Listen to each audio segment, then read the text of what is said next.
അത് ഒരുപാട് ആക്രമണങ്ങളൊക്കെ ഒരുപാട് നടക്കുന്നുണ്ട്.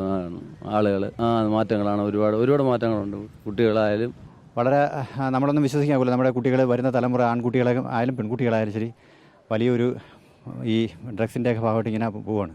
ന്യൂ ജനറേഷൻ നമ്മളിപ്പം ചിന്തിക്കാൻ പോലും കഴിയില്ല അവരെങ്ങനെയാണ് പോകുന്നതെന്ന്, സഞ്ചരിക്കുന്നതെന്നൊക്കെ.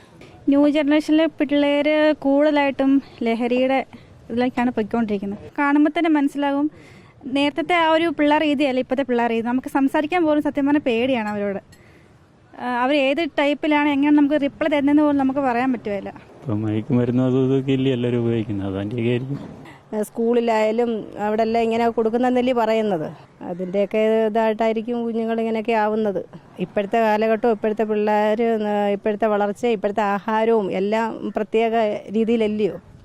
പണ്ടത്തെ ആഹാരവും ഒന്നും അല്ലല്ലോ ഇപ്പോഴത്തെ. ശരിക്കും അവർ സ്വയം ബോധത്തോടു കൂടിയല്ലല്ലോ അത് ചെയ്യുന്നത്. അതിപ്പോൾ ലഹരിയുടെ അടിമകളായിട്ടാണ് അവരത് പ്രവർത്തിക്കുന്നത്. അവർക്ക് തന്നെ അറിയത്തില്ല അവർ ചെയ്യുന്നത് എന്താണെന്ന്. അന്നേരം അതിപ്പോൾ ഒരുപാട് ലഹരികളൊക്കെ ഉപയോഗിക്കുന്നതിനെ കൊണ്ടല്ലേ അങ്ങോട്ടും ഇങ്ങോട്ടും തല്ലും ഒക്കെ ഉണ്ടാവുന്നത്. ആൺപിള്ളേരിപ്പോൾ എന്തുവാ കാണിക്കുന്നത് ഇവിടെ? കണ്ണുമൊക്കെ തള്ളി മുകളിലോട്ട് കണ്ണും തള്ളി വെച്ചോണ്ടല്ലേ നടക്കുന്നത്. ഈ ലഹരി സിറിഞ്ചെല്ലാം കൂടെ ഒക്കെ കുത്തിക്കയറ്റി വെച്ചോണ്ട്, കഞ്ചാവ്, ഗുളിക, അവർ ഈ ലോകത്തല്ല.